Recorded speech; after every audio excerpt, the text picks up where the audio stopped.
بسم اللہ الرحمن الرحیم۔ السلام علیکم۔ درود پاک کا ایک حیرت انگیز واقعہ۔ ایک بہن کہتی ہیں کہ میری ایک سہیلی تھی، اس کے 2 چھوٹے چھوٹے بچے تھے، اچھی زندگی گزر رہی تھی کہ اچانک اس کو ایک بیماری لگ گئی۔ بیماری اتنی شدید تھی کہ بڑھتی جا رہی تھی۔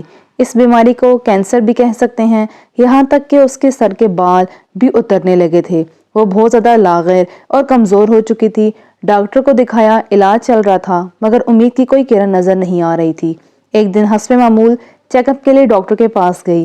ٹیسٹ ہوئے تو رپورٹس وہی منفی آئیں، بلکہ اس بار ڈاکٹر نے اسے کوئی تسلی دینے کی بجائے انتہائی دل ہلا دینے والی بات کہی کہ آپ کے پاس صرف 6 مہینے باقی رہ گئے ہیں، آپ کی بیماری ناقابل علاج ہے اور اگر ادویات دی جائیں تو زیادہ سے زیادہ 8 ماہ آپ زندہ رہ سکتی ہیں۔ یہ سن کر وہ سکتے میں آ گئی اور اتنا روئی کہ اس کے آنسو تھمنے کا نام نہیں لے رہے تھے۔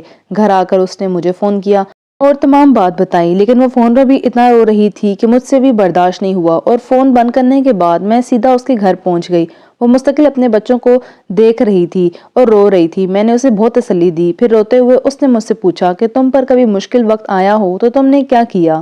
میں نے اسے فوراً کہا کہ تم درود شریف پڑھو۔ اس نے میری بات سنی تو مگر وہ چاہتی تھی کہ فوراً اسے کوئی معجزہ ہو جائے اور میں بالکل ٹھیک ہو جاؤں۔ میں اسے یہی کہتی رہی کہ تم درود شریف بھیجو نبی پاک صلی اللہ علیہ وآلہ وسلم پر، دیکھنا تم بالکل ٹھیک ہو جاؤ گی۔ اس نے میری بات پر عمل کرنا شروع کر دیا اور روز جتنا ہو سکتا درود شریف بھیجتی سرور کونین خاتم الانبیاء حضرت محمد صلی اللہ علیہ وآلہ وسلم پر۔ کچھ ہی دنوں میں اس کو اپنے اندر کچھ بہتری محسوس ہونے لگی۔ وہ سمجھی کہ دعاؤں کی وجہ سے میری طبیعت ٹھیک ہو رہی ہے۔ 3 ماہ بعد وہ ڈاکٹر کو چیک کرانے کے لیے گئی۔ اس نے جانے سے پہلے پھر مجھے فون کیا اور وہ بہت زیادہ گھبرائی ہوئی تھی کہ پتہ نہیں اب کیا رپورٹس میں آئے گا۔ میں نے اسے پھر تسلی دی کہ تم نبی پاک صلی اللہ علیہ وسلم پر درود بھیجتی ہو، دیکھنا درود پاک کی برکتوں سے سب بہتر ہوگا انشاءاللہ۔ پھر اس کے ٹیسٹ ہوئے اور ڈاکٹر نے اسے ایڈمٹ کر لیا اور کہا کہ رپورٹس 10 گھنٹے کے بعد آئیں گی۔ 10 گھنٹے کے بعد رپورٹس آئیں تو مزید اسے 3 گھنٹے کا انتظار کے لیے کہہ دیا گیا۔ اسی اثنا میں وہاں سے لیب ٹیسٹ والوں کا گزر ہوا تو انہوں نے اس کو دیکھا اور ایک دم رک کر اس کا نام پوچھا اور پھر اس کے شوہر کا نام پوچھا تو اس نے اس بات میں سر ہلا دیا۔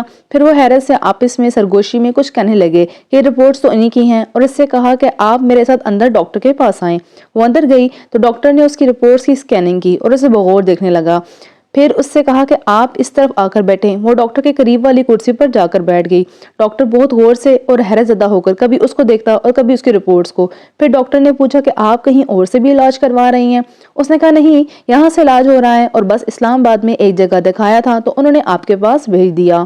پھر ڈاکٹر نے کہا کہ اچھا کہیں سے انجیکشن لگوا رہی ہیں؟ تو اس نے کہا نہیں، میں کہیں سے انجیکشن بھی نہیں لگوا رہی۔ اب وہ بہت گھبرا گئی اور اس نے ڈاکٹر سے کہا کہ ڈاکٹر صاحب کیا بات ہے، آپ مجھے کیوں کنفیوز کر رہے ہیں؟ تو ڈاکٹر نے کہا کہ میں آپ کی پرانی رپورٹس دیکھ رہا ہوں جس پر آپ کو 6 سے 8 ماہ تک کا ٹائم دیا ہوا ہے اور اس پر آپ کے دستخط بھی ہیں۔ اس نے کہا جی مجھے معلوم ہے۔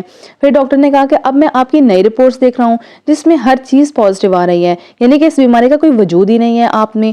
وہ کہتی ہے کہ میں نے اس وقت کچھ نہیں دیکھا کہ میں ڈاکٹر کے پاس بیٹھی ہوں یا ہاسپٹل میں ہوں۔ میں اسی وقت کرسی سے اٹھی اور وہیں زمین پر سجدے میں گر گئی اور اتنا روئی کہ جب رو کر میرے آنسو تھم گئے تو مجھے تسلی دے کر سب نے اٹھایا۔ پھر میں نے ڈاکٹر کو بتایا کہ ڈاکٹر صاحب مجھے میری دوست نے کہا تھا کہ تم درود شریف پڑھو۔